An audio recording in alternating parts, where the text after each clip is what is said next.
Hello everyone. तो कैसे हैं आप सभी लोग। आज से हम लोग हमारे नए चैनल की शुरुआत करने वाले हैं जिसमें आप लोगों के लिए बहुत सारी यूज़फुल चीज़ें हम लोग लाने वाले हैं। तो सबसे पहले जैसा कि आप लोग देख भी सकते हैं हम लोग शुरुआत करने वाले हैं क्वेश्चन पेपर सॉल्विंग की। तो हम लोग ने ये सोचा है कि हम लोग आपके लिए क्वेश्चन पेपर सॉल्व कराएं और आप लोगों को बताएं कि अगर हम लोग मैं अगर वो क्वेश्चन पेपर सॉल्व कर रही हूँ तो क्या ट्रिक्स मैं इस्तेमाल करती, चाहे उसमें हम सारे एग्जाम्स उसमें कवर करने वाले हैं। तो आपको with in the time limit किस तरीके से आपको अप्रोच लगानी है। और आई थिंक हमारी वीडियोस जो हैं उनके लिए बहुत यूजफुल रहेगी जो अभी मॉक्स के लिए जा रहे हैं, क्योंकि वो जो स्ट्रैटेजी है, जिस तरीके से क्वेश्चन हम लोग जो अप्रोच हम ले रहे हैं, ऐसा हो सकता है कि जो अप्रोच हम ले रहे हैं वो आपके लिए भी बहुत यूजफुल हो। तो इस जर्नी के लिए हमें आपका साथ बहुत ज़्यादा हमें चाहिए होगा, तो हमारे साथ बने रहिए। तो आज जो सबसे पहली वीडियो आने वाली है वो आ रही है आरआरबी एनटीपीसी की। तो हम अभी प्रीवियस ईयर के जितने भी पेपर हैं हम लोग वो सॉल्व करने वाले हैं, बट डोंट वरी, हम लोग पूरा पेपर सॉल्व नहीं करने वाले हैं, सेक्शन वाइज सॉल्व करने वाले हैं। तो आज मैथ्स का सेक्शन हम सॉल्व करेंगे। पैटर्न के अकॉर्डिंग 30 क्वेश्चंस होने चाहिए, लेकिन जैसे आपको पहली चीज तो ये है कि रेलवेज का जो एग्जाम है वो हर साल नहीं होता।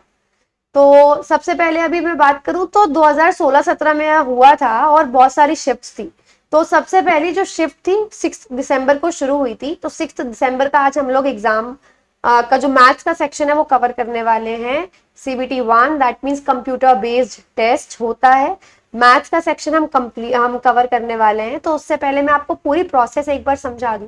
जो पूरी प्रोसेस है उसमें सबसे पहले होता है सीबीटी का पहला स्टेज, जो है कंप्यूटर का टेस्ट होता है।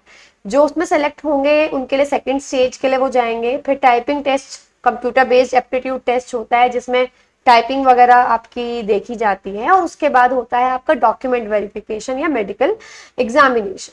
तो पेपर का स्ट्रक्चर कैसा आता है, आपने देखा है आपको दो एग्जाम्स क्लियर करने हैं, रिटन सीबीटी 1 और सीबीटी 2। तो सीबीटी 1 का जो पैटर्न है वो वही है जो अभी देखो, मैथ्स आती है, जनरल इंटेलिजेंस और रीजनिंग, बेसिकली रीजनिंग आ गई और जनरल अवेयरनेस आ गई। तो इंग्लिश नहीं आती, ये ध्यान मतलब ये चीज है कि इसमें इंग्लिश नहीं आती। 30 क्वेश्चंस मैथमेटिक्स के, 30 क्वेश्चंस रीजनिंग के और 40 क्वेश्चंस आपके आते हैं जनरल अवेयरनेस के, जिसमें मार्क्स भी 30-30 और 40, एक एक मार्क का एक क्वेश्चन होगा। और इसी के साथ 1/3 जो है वो नेगेटिव मार्किंग होती है। इसी के अलावा मैं आपको बता दूं, मिनिमम परसेंटेज जो है, जो अलग अलग कैटेगरीज की है, जो एलिजिबिलिटी के लिए कि मिनिमम इतनी परसेंट होनी चाहिए, वो यूआर की है 40%, ईडब्ल्यूएस की भी 40% है, ओबीसी नॉन क्रीमी लेयर की 30% है, एससी 30% और एसटी जो हो गई वो 25% है। और ये परसेंटेज आप ये कह सकते हो, अगर PWBD कैंडिडेट्स भी आ रहे हैं तो उनको 2% का रिलैक्सेशन और मिल जाएगा। That's it. इसी के साथ सबसे पहली स्टेज जो है वो स्क्रीनिंग नेचर की है। दैट मीन्स ये है कि आपको मिनिमम क्वालिफिकेशन बता दी, बट वही एक कट ऑफ लिस्ट बनेगी, सिर्फ स्क्रीनिंग मतलब क्वालिफाइंग नेचर की है। इसके अलावा जो आप कह सकते हो जो पीडब्ल्यूडी कैंडिडेट्स होते हैं उनके लिए 120 मिनट का होता है एग्जाम। नेगेटिव मार्किंग जो है वो 1/3 जो है नेगेटिव मार्किंग। और जो सीबीटी 1 नॉर्मली पीडब्ल्यूडी कैंडिडेट्स के लिए 120 मिनट का होता है, लेकिन जो नॉर्मल कैंडिडेट्स हैं उनके लिए 90 मिनट का एग्जाम होता है, 1.5 घंटे का। इसी के साथ जो टोटल नंबर ऑफ कैंडिडेट्स हैं वो 20 टाइम्स होते हैं हर एक कम्युनिटी के लिए। अगर यूआर की 5 वैकेंसी है तो आप समझ सकते हो 100 कैंडिडेट्स वो बुलाएंगे, आप कह सकते हो फर्स्ट स्टेज के बाद सेकंड स्टेज के लिए। नॉर्मलाइज स्कोर ही यूज होता है फर्स्ट स्टेज सीबीटी का, यानी पहली स्टेज जो भी आपके एग्जाम्स होंगे वो शिफ्ट्स में होंगे, तो नॉर्मलाइजेशन इज देयर, नॉर्मलाइजेशन होता है। 2024 के लिए अगर मैं वैकेंसी की बात करूं तो आप देख सकते हो वैकेंसीज बहुत ज्यादा हैं और रेलवेज हमेशा सबसे ज्यादा वैकेंसीज निकालता है। तो जूनियर क्लर्क कम टाइपिस्ट की 2 है, 7th सीपीसी की जो लेवल में है। ये सभी वैकेंसीज आप देख सकते हो। फर्स्ट स्टेज सीबीटी कॉमन होता है सबके लिए, सेकंड स्टेज सीबीटी सबके लिए अलग होगा, हर पोस्ट के लिए अलग होता है। जैसे ये स्टार्टिंग की 4 पोस्ट है, इनके लिए एक है, मतलब हर एक के लिए अलग अलग होता है, पहली चीज। दूसरी चीज, बहुत सारी पोस्ट ऐसी हैं जिसमें टाइपिंग स्किल चाहिए, जिसमें नहीं चाहिए। तो जब भी आप इसके लिए मतलब आप अगर अप्लाई करते हैं तो ये चीज ध्यान से, मतलब आप कौन सी पोस्ट भर रहे हैं ध्यान से भरनी चाहिए। अब बात करते हैं मैथ्स के सेक्शन की। तो गाइज आज हम मैथ्स का सेक्शन सॉल्व करने वाले हैं। तो जैसे मैथ्स के 30 क्वेश्चन होने चाहिए थे, तो 6 दिसंबर 2016-17 में जो एग्जाम हुआ था उसमें 29 क्वेश्चन जो है वो पूछे गए थे। तो चलिए बात करते हैं क्वेश्चन की, फटाफट से सॉल्व करते हैं। Which among the following is true for the given numbers. अब आपको इसमें से ग्रेटेस्ट और लोएस्ट बताने। तो मेरी अप्रोच क्या रहती है, मैं ऑप्शंस को देखती हूँ, 3 ऑप्शंस बिल्कुल सेम है तो इसका मतलब ग्रेटेस्ट या तो ये नंबर होगा या इन तीनों में से एक। दैट मीन्स या तो 32/47 है या 25/27। कुछ नहीं, अब ये तो मैं लिख रही हूँ, अदरवाइज बिना लिखे या इतना भी लिखा तो आप देखो इसमें 32 और 27 की मल्टीप्लाई हो रही है और इसमें 47 और 25 की मल्टीप्लाई हो रही है, राइट। तो ऑब्वियसली सॉरी 25/27 बिल्कुल। तो इसके अंदर हाईएस्ट क्या होगा अगर आप इनकी मल्टीप्लाई भी करोगे, 47 इंटू 25। आप नंबर भी कंपेयर कर लो, इतना ज्यादा कुछ बात नहीं है। 32 और 47 में कितना ज्यादा गैप है, 27 और 25 में कितना कम गैप है। तो ऑटोमेटिकली ये वाला जो नंबर है यानी 25/27 सबसे बड़ा नंबर आ गया। अब आपके पास यानी ये ऑप्शन एलिमिनेट कर दिया। तो ये इतनी देर का काम नहीं है, बट मैं एक्सप्लेन कर रही हूँ इसलिए इतना ज्यादा टाइम लग रहा है।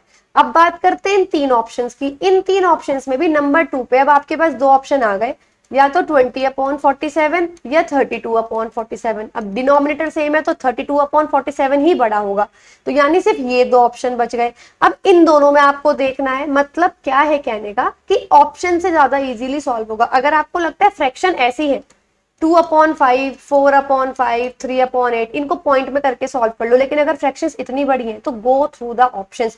मैं ऑप्शन से ही जाऊंगी। अब आपको पता लग गया 25/27 इन दोनों में बड़ा था, फिर 20/47 और 32/47 में लिख के भी नहीं देखूंगी, मुझे पता है 32/47 ही बड़ा है। अब मेरे पास फिर से 2 ऑप्शन आ गए, 20/47 और 13/33।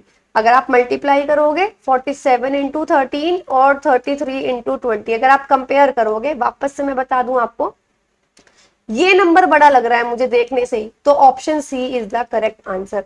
तो ज्यादातर मैथ्स के क्वेश्चन ऐसे होते हैं कि ऑप्शंस के थ्रू देखा करो। बाकी अगर आपको लगता है कि जो आपकी अप्रोच है उसमें कम टाइम लग रहा है तो follow your approach. Find the LCM of 25/7, 15/28, 20/21। तो आपको इनका लघुत्तम निकालना है। तो आपको जब भी फ्रैक्शन दे और आपको एलसीएम या एचसीएफ निकालने के लिए दे, तो जो ऊपर होते हैं उनका वही निकलता है जो पूछा गया है, दैट मीन्स एलसीएम। और जो नीचे वाले होते हैं उनका ऑपोजिट यानी एचसीएफ निकलता है। अगर ये एचसीएफ पूछते तो ऊपर वालों का एचसीएफ निकलता, नीचे वालों का एलसीएम, ये पता होना चाहिए। तो मेरी क्या आदत थी, मेरी आदत ये थी कि अगर एचसीएफ पूछा है ना तो कुछ नहीं करना, जो भी सबसे छोटा नंबर है उसका ये देख लो कि बस वो किससे डिवाइड हो जाएगा। लाइक 7, 28 और 21 है, तीनों किस नंबर से डिवाइड हो जाएंगे, 7 सबसे छोटा नंबर है जो तीनों को डिवाइड कर देगा, तो अपॉन में 7 ही आना चाहिए। तो एक ही ऑप्शन है ये। लेकिन कई बार ऐसे क्वेश्चन में क्या होता है कि कोई ऐसी फ्रैक्शन बन गई ऊपर नीचे जो कट जाते हैं एक दूसरे से। लाइक एग्जाम्पल के तौर पे मान लो 28 आ गया ऊपर का एलसीएम, तो कट के आंसर 4 आएगा ना, तो हमेशा ये रिलायबल नहीं है।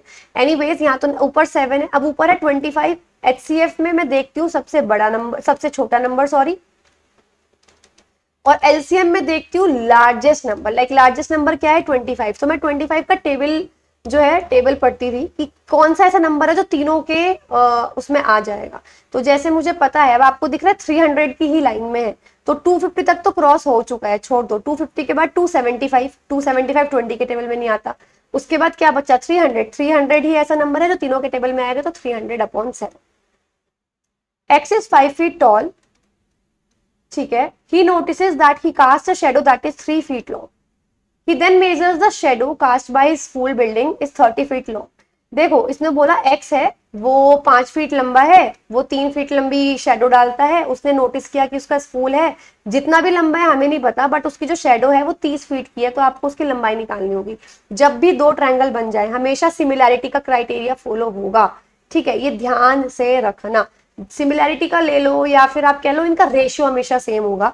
तो इसकी हाइट अपॉन इसकी हाइट 5, मतलब ये बनाने, ये अगर आपने डायग्राम इतना बनाया ना तो इसका अगला स्टेप आप फिनोमिना नहीं सोचोगे कि आप कौन सा कंसेप्ट लग रहा है, आप क्वेश्चन सॉल्व करना शुरू करोगे। लाइक ये 5 है तो इसको x मान लिया, ये 3 है तो इसको 30 मान लिया, बस इसको सॉल्व करा तो x की वैल्यू आ गई 50 feet, that's it. Next 3 chair और 2 टेबल्स। जब भी ऐसा क्वेश्चन आए कॉस्ट पे ही, ये कॉस्टिंग पे ही क्वेश्चन खेलते हैं और कुछ नहीं करते। तो 3 चेयर है राइट, एक चेयर की x मान ली, 2 टेबल्स, एक टेबल की y मान ली, तो 3x प्लस 2y हो गया 700। 5 चेयर्स हैं तो 5x, 3 टेबल्स हैं तो 3y इज इक्वल्स टू 1100। आपको क्या निकालना है, एक चेयर की और 2 टेबल्स की। ये क्वेश्चन ऐसे होते हैं कि आप, अगर आपके पास टाइम कम है तो उस टाइम के लिए स्किप कर सकते हो, क्योंकि इनका कोई शॉर्टकट नहीं होता। अगर ये सिंगल सिंगल की वैल्यू निकाल के दे पूछ रहे होते तो हम वैल्यूज पुट कर देते हैं, बट वैल्यूज नहीं पुट होंगी। एलिमिनेशन मेथड या क्रॉस मल्टीप्लीकेशन मेथड लगा दो। बेसिकली क्या करना होता है, कॉफिशिएंट सेम करने होता है, या तो एक्स का या वाई का। मैं वाई का सेम कर रही हूँ, तो यहाँ 3 है तो इसकी 3 से मल्टीप्लाई, और यहाँ 2 है तो इसके 2 से मल्टीप्लाई। तो ये हो जाएगा 9x plus 6y is equals to 2100, 10x plus 6y is equals to 2200। अगर मैं सॉल्व भी करती हूँ, ये कैंसिल हो गया, माइनस का x is equals to minus का 100, तो यानी x की वैल्यू आ गई 100। अब ये x की वैल्यू किसी में भी पुट कर दो, और मैं सीधा करूंगी 3 इंटू 100, 300, 300 माइनस में चला गया 400, 2 डिवाइड में आ गया, तो y की वैल्यू आएगी आपकी 200। ये वैल्यूज पुट करो इसके अंदर, तो 100 प्लस 400, 500 इज द आंसर। तो ये है जहां पे आपको कैलकुलेशन इस तरीके से करनी है, मतलब आपको बिल्कुल शॉर्ट में रखना है। जितनी कैलकुलेशन हो सके दिमाग में करने की कोशिश करो, और वो कब होगी, जब आप ज्यादा से ज्यादा प्रैक्टिस करोगे और रिपीटिशन करोगे। एलसीएम 210 है, एचसीएफ 35 है, एक नंबर 105 है। तो यहाँ पे आते हैं आपके दिमाग में फॉर्मूला आ गया, HCF into LCM is equal to first number into second number. तो आपको एक नंबर निकालना है ना, LCM into HCF upon first number. भाई ये मैं डायरेक्ट कर रही हूँ क्योंकि मुझे आपको यही बताना है एग्जाम में सॉल्व कैसे करना है। तो इतनी ज्यादा लिखना, जितना कम लिखोगे उतना ज्यादा बढ़िया है। तो अगर ये है आपको सेकंड नंबर निकालना है तो फर्स्ट नंबर अपॉन में ही जाएगा, सिंपल इसको सॉल्व करना है। 7 5 जा 15, इससे ये 3 और ये आ गया 70 answer, that's it. Next, working alone A can do a job in 15 days, B can do a job in 18 days। कितने दिनों में ये जॉब कंप्लीट हो जाएगी अगर एक साथ काम कर रहे हैं तो सेम। अब मुझे कोई ऐसा नंबर ढूंढना है जो दोनों के टेबल में आए, बड़े वाला नंबर ढूंढो और उसका मल्टीप्लीकेशन करना शुरू कर दो। 5 आ रहा है तो लास्ट में 0 आना चाहिए, तभी वो कटेगा उससे। तो 18 5 जा 90 राइट, तो 15 6 जा और 18 5 जा, तो आंसर आ गया 90 अपॉन, दोनों की एफिशिएंसी एक दिन की कितनी हो गई 11। तो टोटल काम 90 है और टोटल एफिशिएंसी 11 है, तो 90 अपॉन 11 डेज। अगर आप लोगों को लगता है कि इनमें से कोई एक ऐसा टॉपिक है जो आपको समझना है, आपको कंसेप्ट समझना है, तो आप डेफिनेटली जो हमारा चैनल है आरबी चैनल, आप उसके मैथ्स का कंसेप्ट कर सकते हैं। उसमें सर ने हर एक कंसेप्ट डाल रखा है, तो आपको शॉर्टकट्स ऑटोमेटिकली पता लग जाएंगे। अदरवाइज अगर आपको कुछ ऐसा लगता है कि नहीं हमें इस चीज का एग्जाम नेक्स्ट सॉल्व कराना है, तो आप बिल्कुल कमेंट सेक्शन में बता सकते हैं। If 3 numbers are in the ratio of 1:3:5 and their sum is 10,800, देखो 3 नंबर है और उनका सम है, तो इनका सम कितना आ रहा है 9 राइट। तो 9 और रेशियो अगर है तो x लगा देते हैं, x 3x 5x, तो 9x। या आप डायरेक्ट करना चाहो तो इनका सम 9 है और इसका सम वैसे होना कितना चाहिए, इतना होना चाहिए। तो एक किसके बराबर हो जाएगा, आप डिवाइड कर दो, 2 2 सॉरी 1, एक सेकेंड 108, मैंने कुछ मिस्टेक कर दिया है गेस, एक सेकेंड का टाइम देना गाइस। तो 9 इक्वल है 10,800 के, तो एक इक्वल होगा 10,800 अपॉन 9, दैट मीन्स 1200। आपको बड़ी बड़ी नंबर निकालना है, तो 5 की वैल्यू कितनी होगी, तो 12 5 जा 60 राइट, तो 6000 simple. Next, a positive number exceeds its positive square root by 30। एक पॉजिटिव नंबर है और वो अपने स्क्वायर रूट से 30 बड़ा है, इस नंबर को निकालो। दो तरीके, एक तो बेसिक कंसेप्ट से स्क्वायरिंग कर दो, है ना, 30 को इधर ले जाके दोनों साइड स्क्वायरिंग कर दो। पर मैक्सिमम क्वेश्चन मैथ्स में कोशिश किया करो ऑप्शन के थ्रू, अगर वो सॉल्व हो सकते हैं तो मुझे कुछ नहीं करना, मुझे बस ये नंबर पुट करना है। लाइक 16 पुट करूंगे तो 16 इक्वल होगा 4 प्लस 30 के, नहीं 36 अगर पुट करूंगी तो 36 इक्वल होगा 6 प्लस 30 के, 36 इज द आंसर। मतलब दिमाग में वैल्यू पुट करो, एक्स की जगह 36 पुट करोगे तो रूट 36 क्या होगा 6, 6 plus 30 36। Next, A car travels at the speed of 50 kilometre per hour for the first journey. एक कार शुरुआत में पहली जर्नी के लिए, मतलब पहला जो हाफ उसने पुट किया 50 kilometre per hour. Second half यानी दोनों इक्वल इक्वल डिस्टेंस है, 60 kilometre per hour. Average speed निकालो, सबसे आसान तरीका, ये दोनों डिस्टेंस बराबर है ना, तो डिस्टेंस ऐसा मान लो दोनों की वैल्यू जो इससे भी कट जाए और इससे भी कट जाए। जैसे मुझे पता है 300 इससे भी कट जाएगा और 300 इससे भी कट जाएगा। तो एवरेज स्पीड का फॉर्मूला क्या होगा, यानी औसत गति का फॉर्मूला क्या होगा, टोटल डिस्टेंस, तो 300 plus 300 600 upon total time. Time कैसे निकलता है, distance upon speed, 300 upon 50 6, 300 upon 65, तो 600 अपॉन 11, दैट मीन्स 50 आपका आ जाएगा 54.54 kilometre per hour. The dimension of A luggage box, एक लगेज बॉक्स है, एक सामान रखने का बॉक्स है, उसकी dimension LBH, length breadth height, लंबाई चौड़ाई और जो उसका हाइट है वो दे रखी है। तो बताओ टोटल कितना, ये प्रॉपरली फॉर्मूले पे बेस्ड क्वेश्चन है। तो क्या फॉर्मूला होता है एक क्यूबॉइड का यानी घनाभ का, 2LB plus BH plus HL। तो कुछ नहीं करना, वैल्यूज पुट करनी है, 80 इंटू 60, 60 इंटू 40 और 40 इंटू 80। मैं जनरली क्या करूंगी, 68, 6 8 जा 48, 6 4 जा 24, 4 8 जा 32, 8 और 4 12, 13 14, 3 4 5 6, 6 और 4 10। आपको यहीं से पता लग जाएगा 208, मतलब मैं जीरोस छोड़ दूंगी, या अगर आपको लगता है कॉमन लेके भी आप कर सकते हो। The sum of digits of a 2 digit number is 10, 2 digit का नंबर है जिसमें दोनों डिजिट का सम 10 है, यानी 28 भी हो सकता है, 82 भी हो सकता है, 37 भी हो सकता है, 73, लेकिन ये सारे नहीं लिखने। ठीक है, अब आगे सुनो, when the digits are reverse, यानी अगर 28 है तो 82 हो गया, तो नंबर पहले से 54 कम हो गया, यानी ऐसा नंबर है अगर मैं नंबर और उसका रिवर्स ले लूं, उनका डिफरेंस 54 आ रहा है। तो कैसे निकालोगे, कुछ नहीं करना, आप ऑप्शन पे जाओ, 73 है तो माइनस कर दो 37, यहाँ पे 54 नहीं आएगा, 28 है तो 82 माइनस कर दो, तो 82 माइनस 28, 4 7 में से 2 गए 5, यही आंसर। समझ रहे हो? अच्छा, फाइंड द चेंज नंबर, अब आपको चेंज नंबर निकालना है, तो अगर 28 है वो नंबर, तो चेंज नंबर क्या होगा, 82 होगा, राइट? तो नंबर क्या हो गया आपका 82, दैट्स इट। चलिए नेक्स्ट क्वेश्चन पे आते हैं। एक मिनट, देखो एक चीज मैं आपको और बताती हूँ, इन्होंने बोला दो नंबर डिजिट का, देखो 28 और 82 दोनों ऑप्शंस है ना, अब आप कैसे सॉल्व करोगे, अगर 28 है तो रिवर्स हो गया 82, माइनस करोगे माइनस का 54 आएगा, तो 82 वो नंबर है, सॉरी 82 वो ओरिजिनल नंबर था जिसको चेंज करके क्या आ गया 28, दैट्स इट। चलो नेक्स्ट, इनकम ए और बी की 3:2 में है, तो इनकम हो गई 3:2, एक्सपेंडिचर हो गया, खर्चा हो गया 14,000 और 10,000। अच्छा, सेविंग्स हो गई ए की 4,000। तो बेसिकली अगर मैं इनकम में से, या दूसरे तरीके से करूं, अगर खर्चा और बचत जोड़ लूं कितना आएगा 18,000, टोटल इनकम आ गई है, तो मतलब 3 की वैल्यू 18,000 है, एक की वैल्यू 6,000 हो गई। क्या निकालना है, बी की सेविंग निकालनी है। तो देखो बी की सेविंग कैसे निकालोगे, अगर 2 की वैल्यू निकाल के उसमें से 10,000 माइनस करोगे, राइट? तो 2 की वैल्यू कितनी हो जाएगी 12,000, तो 12,000 माइनस 10,000 कितना आंसर आएगा 2,000, simple. P is twice as efficient as Q, P दुगना एफिशिएंट है, काबिलियत में है, जो पी है वो दुगना है। नेक्स्ट की बात करते हैं जी, Q takes 12 days to complete a job, Q को 12 दिन लगते हैं अगर दोनों एक साथ काम करेंगे। देखो क्यू की जो काबिलियत है वो एक है, अगर वो एक काबिलियत से काम कर रहा है तो 12 दिन लग रहे हैं। अगर दोनों एक साथ काम करेंगे, देखो एक चीज बताती हूँ, जब भी एफिशिएंसी आ जाए ना, काबिलियत आ जाए, जैसे हम करते हैं कि 5 चीजों की कॉस्ट जितनी है तो एक की कितनी होगी 5 से डिवाइड करेंगे, लेकिन जब भी काबिलियत आ जाए चीजें उल्टी हो जाती है, डिवाइड की जगह multiply.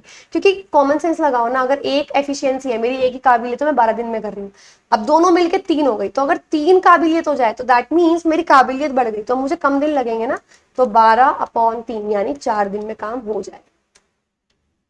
What is the median of the following list of numbers 5, 3, 6, 9, 11, 19, 1? वो बोल रहे हैं इनमें से इनका मीडियन बताओ, इनका माध्यिका बताओ। तो सबसे आसान, मीडियन निकालने के लिए सबसे पहले असेंडिंग ऑर्डर में किया जाता है, 1, 3, 5, 6, 9, 11 और 19। इतना सोचना नहीं है, मैंने भी आपके साथ ही क्वेश्चन देखा है, तो जो आपको दिखे वो कर लो। अब मीडियन का मतलब है बिल्कुल बीच का, 3 नंबर यहां से गए, 3 नंबर यहां से गए, मीडियन आ गया 6, simple. A wire when bent in the form of square enclosed, देखो पहली चीज, अगर एक तार की शेप बदल रही है, एक चीज ये जो सेम रहेगी वो है उसका परिमाप यानी पैरामीटर, क्योंकि तार की लंबाई तो सेम रहेगी ना, तो परिमाप इस पे पैरामीटर पे क्वेश्चन सॉल्व होता है, ठीक है। दूसरी परिधि जिसको बोलते हैं, सॉरी।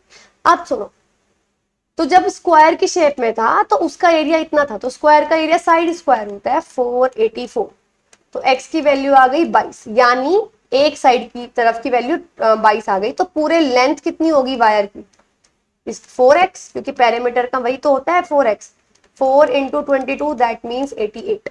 अब सर्कल की फॉर्म में इसको कर दिया आपने, तो बेसिकली ये जो 4x है, इनफैक्ट मैं अगर होती तो पूरा क्वेश्चन पढ़ के मैं क्या करती, लेंथ सेम रहेगी, तो सर्कल की जैसे 4x की स्क्वायर की 4x होती है, सर्कल की 2 पाई आर होती है, तो 4x और 2 पाई आर बराबर होंगे क्योंकि तार तो सेम है ना। तो 4 into 22 is equal to 2 into 22 into R, 22 से 22 कैंसिल, 2 से ये कैंसिल, रेडियस की वैल्यू आ गई 14 सेंटीमीटर। अब आपको एरिया निकालना है, तो पाई आर स्क्वायर, सिंपल, 7 2 जा 14, तो 22 इंटू 28, और अगर मैं इसको सॉल्व भी करूंगी तो इसको 11 इंटू 2 इंटू 28, और मैं लिखूंगी भी नहीं, ये चीज मैं लिखूंगी नहीं, 11 इंटू 56, और ये आ गया 616, simple. A sold toy to B at a profit of 15%, A ने बी को 15% के लाभ पर एक खिलौना बेच दिया, यानी अगर ए ने 100 का खरीदा था तो बी ने वो 115 का खरीदा, राइट। बी ने वापस ए को बेच दिया 20% के प्रॉफिट पर, तो अब बी ने वापस जो बेचा है इसको, इस पे भी 20% का प्रॉफिट हो गया, यानी 120 बटे 100। ये कंसेप्ट मैं नहीं बता रही हूँ, मैं सिर्फ सॉल्व करके दिखा रही हूँ। कंसेप्ट अगर आपको समझना है, सबसे बेस्ट ही है कि आप जो कंसेप्ट सर ने डाला हुआ है वो चीज कवर कर लेना। 138 रुपीज में इसने बेच दिया, और उन्होंने क्या बोला कि अब जो उसको गेन हुआ है वो 552 का गेन हुआ है। अच्छा, यहाँ कितना गेन हुआ, 115 में खरीदा था और 138 में बेच दिया, तो अगर आप देखोगे 23 रुपए का इसको गेन हुआ, लेकिन ये गेन किसके बराबर है, 552 का। तो वो बोल रहे हैं बताओ ए ने कितने में खरीदा, तो आपको 100 की वैल्यू निकालनी है, सिंपल। तो 552 अपॉन 23 इंटू 100, सिंपल है।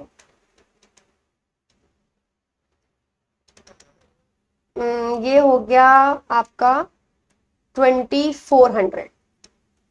नेक्स्ट, 40,000 रुपए 2 साल में कितना अमाउंट हो जाएगा अगर 20% पर एनम का इंटरेस्ट है कंपाउंड ईयरली। देखो दो तरीके हैं, या तो फॉर्मूला लगा दो, ठीक है, तो आपको अमाउंट निकल जाएगा। अदरवाइज 40,000 है ना, जैसे हम ये सीपीएसपी वाले चैप्टर में करते हैं कि अगर 100 रुपए की चीज मेरे पास है, मुझे 20% बढ़ा के बेचनी है, तो इसका मतलब मैं 20% नहीं 120 पे बेचूंगी, क्योंकि मुझे बढ़ा के बेचनी है। 100 मेरे पास है, 20 और बढ़ा दे तो 120 की मैं बेच रही हूँ। इस तरीके से 40,000 थे, पहले साल में 20% बढ़ गए, तो अब इसकी वैल्यू 120 बटे 100 हो गई। अब एक और साल, अब यानी ये एक साल के बाद ये वैल्यू है, अभी इस पूरे की वैल्यू एक और बार 20% बढ़ जाएगी, कंपाउंड इंटरेस्ट है यानी चक्रवर्ती ब्याज है, तो 120 बटे 100, 2 साल में ही पूछा है। 2 जीरो से 2 जीरो कैंसिल, 2 जीरो से 2 जीरो कैंसिल, 12 इंटू 12 144 होता है, इंटू 4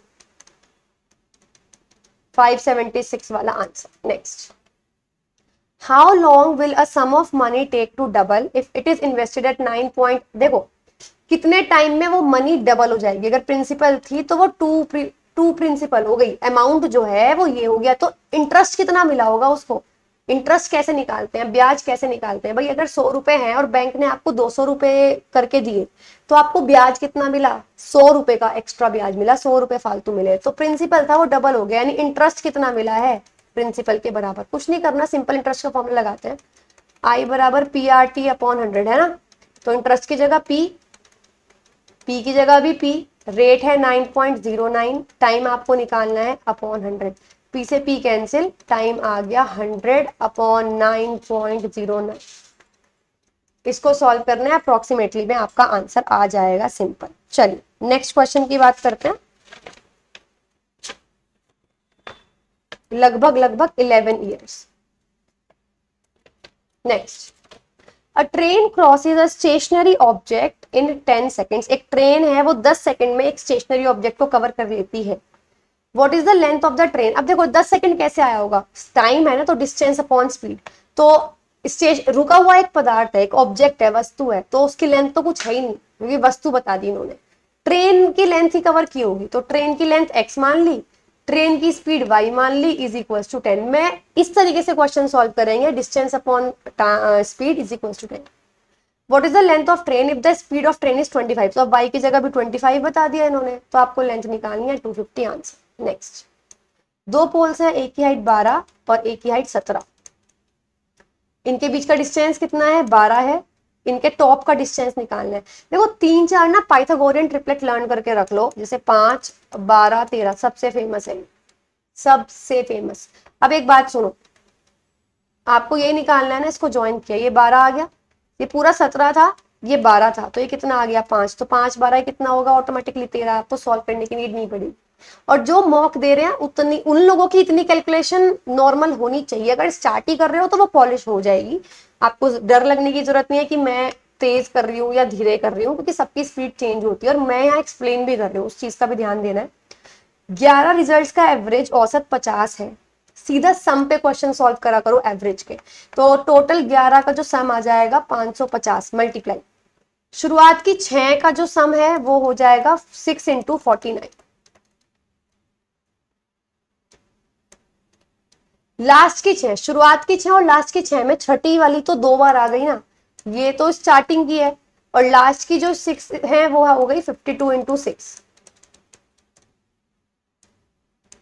तो अगर मैं इनका सम करूं तो ये टोटल 12 डिजिट्स का आपका सम आ गया, है ना। तो आपको क्या 6 निकालनी होगी, 6 निकालनी है जो 2 बार आ गई। तो कुछ नहीं करना, ये 11, भाई आपके पास 12 डिजिट्स का सम है जिसमें एक डिजिट 2 बार आ गई, और एक आपके पास टोटल 11 डिजिट्स का सम है, तो बस माइनस ही तो करोगे, आंसर आ जाएगा। लास्ट में 6 बचेगा, माइनस भी नहीं करना, 56 आंसर। एक लेडर है, एक सीढ़ी है, 10 मीटर लंबी है, जो एक दीवार के सहारे खड़ी हुई है। लो, 60 डिग्री का एंगल बना रही है, आपको ये निकालना है। थीटा के सामने वाला हमेशा होता है परपेंडिकुलर, लंबवत। ये हो गया बेस, आधार, और ये हो गया हाइपोटेनियस। और बेस और हाइपोटेनियस में क्या होता है? कॉस। तो कॉस 60 की वैल्यू बेस यानी x अपॉन 10, और कॉस 60 की वैल्यू क्या होती है? 1/2, है ना। तो x की वैल्यू क्या आ गई? 10। सॉरी, कुछ गड़बड़ हो गई है शायद जी, क्योंकि x कॉस 60 की value, wait a minute, it makes a ladder 10 metre long is lead. Okay, तो आपकी जो वैल्यू आनी चाहिए, अच्छा 10 मीटर है, मैंने 20 लिख दिया ना, सही है, 5 metre. Next, P bought an article for 400 rupees. तो पी का जो सीपी है, जो उसने खरीदा है वो 400, और उसने बेचा कितने पे है? 10% पे। तो अब 100 था तो 110 हो गया, तो 440।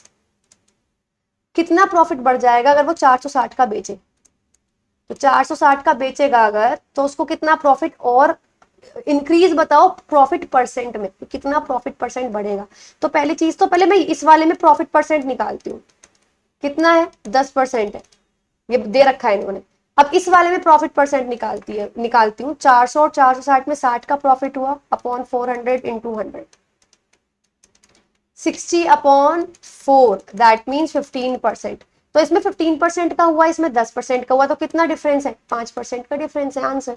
Next, okay, given below is the list of expenditures. आपको कंपनी जेड के खर्चे बता रखे हैं। आपको क्या बोला गया है?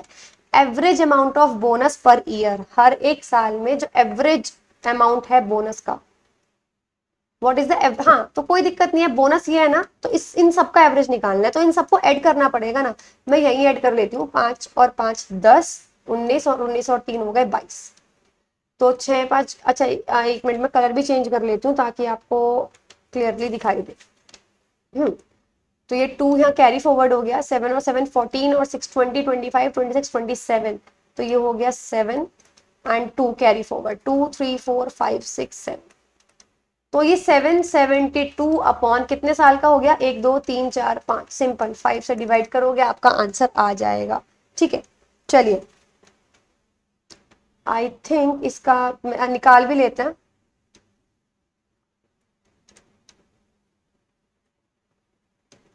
एक सेकेंड, कुछ आई थिंक गड़बड़ कर दी मैंने। ये है आपका, एक सेकेंड गाइज रुकिएगा please. Let me check the digits, अगर ये डिजिट सेम ही है क्या।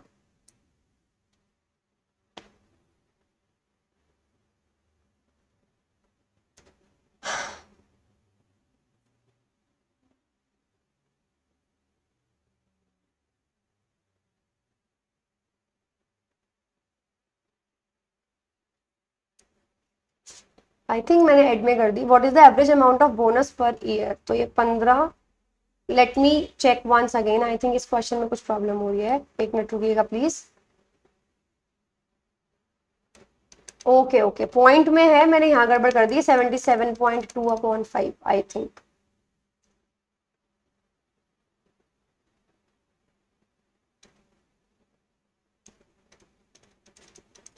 ये 5, हाँ जी, मैंने एडिशन में ही गड़बड़ करी है।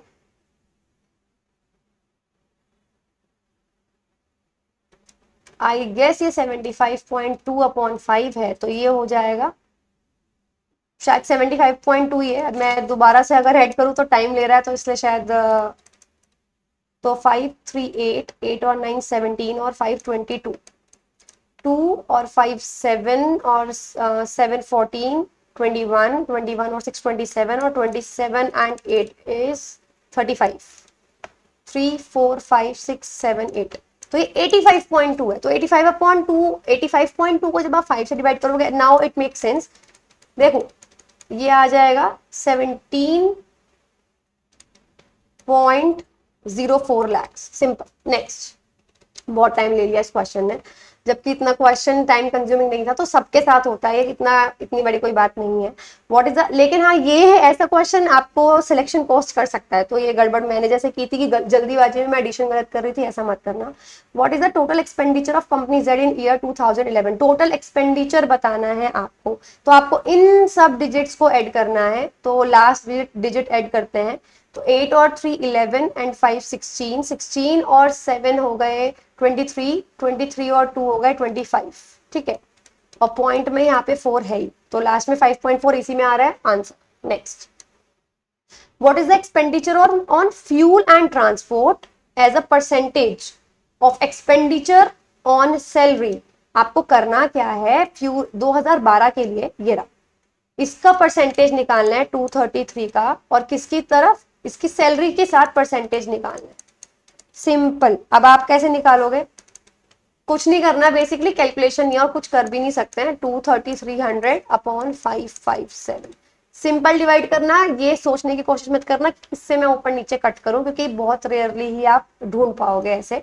तो इसका आंसर आएगा 41.8। अदरवाइज आप डिवाइड भी करके देख सकते हो, चलेगा तो 4 टाइम्स ही, क्योंकि 5 4 20 होता है। तो 557 इंटू 4, 2228। तो इतना ज्यादा टाइम नहीं लगेगा अगर आप ये सब चीजें बिना सोचिए किससे कटेगा, ये आप डायरेक्टली करना शुरू कर दोगे तो, ठीक है। 2 और ये आ गया 0।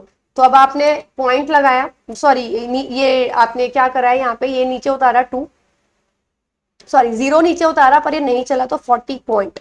तो ऑटोमेटिकली जो भी आगे आगे चलेगा आप चला सकते हो, ठीक है। आई थिंक 40 पॉइंट इसका आंसर ये हो गया, ऑप्शन सी, या कुछ गड़बड़ हुई होगी। एनीवेज चलिए ये क्वेश्चन करते हैं। बोर्ड मास ही लगता है, तो मैं डायरेक्टली बताती हूँ कि मैं करती कैसे हूँ। 18 प्लस 6.6 डिवाइड बाय, ये डिवाइड वाला बाद में, क्योंकि पहले ब्रैकेट सॉल्व होता है। तो ये हो गया 24.6 अपॉन 0.003, पॉइंट के बाद 3 डिजिट्स है, यहाँ भी 3 कर दो, यह हट जाएगा। और अब ये कट गया 8200, सिंपल। ये डिवाइड, ये अब देखो, ये इसके लिए ना कोई और ट्रिक है ही नहीं, ठीक है। अगर है भी तो मतलब मुझे ऐसा लगता है कि अगर ऐसे नंबर से फटाफट से मल्टीप्लाई कर लेनी चाहिए, कुछ नहीं करना है। 6 3 18 और 21, 6 5 32, 6 ये 36 right, 6 3 18, 0 15 16, 6 9 2 9 1 19296, simple. Next. Mod, mod का मतलब होता है सबसे ज्यादा बार कौन सा नंबर रिपीट हो रहा है। तो मुझे देखने से लग रहा है 5 1 2 3, है ना, क्योंकि इसके बाद 4 भी 2 बार हो रहा है, 3 भी 2 बार, 5 ही है इसका आंसर, सिंपल। तो गाइज ये थे 29 क्वेश्चन। आप देख रहे हो मुझसे, मतलब हम लोगों से सबसे गलती होती है इसमें, इसे कैलकुलेशन में कई बार गलती हो जाती है। अदरवाइज हमारी क्या अप्रोच रहती है, या हम कहाँ टाइम बचाते हैं लिखने में, ये जैसे मैंने यहाँ लिखा है इनकम, एक्सपेंडिचर, सेविंग, हम लोग ये नहीं लिखेंगे, मतलब ये लिखना ही नहीं है। बिना लिखे जितना हो सके कोशिश करो कि जितनी हो सके दिमाग में कैलकुलेशन। और ये ऐसा नहीं है कि आप डे 1 पे आ जाओगे, ये आप करोगे जब प्रैक्टिस के साथ करोगे। तो आज के लिए पहली वीडियो के लिए आई थिंक इतना बहुत है। आपके लिए 29 क्वेश्चन आपके लिए सॉल्व करा दिए, जिसमें ऑब्वियसली आपको दिख गया होगा कि कैसे कैसे आगे होने वाला है। अगर आपको लगता है हमें कोई, अभी जो नेक्स्ट जो इसका सेक्शन सॉल्व करने वाले हैं वो है हमारा रीजनिंग का सेक्शन। तो guys stay tune, please support us, और हम लोग मिलते हैं नेक्स्ट अगली वीडियो के साथ। तब तक के लिए आपका दिन शुभ रहे।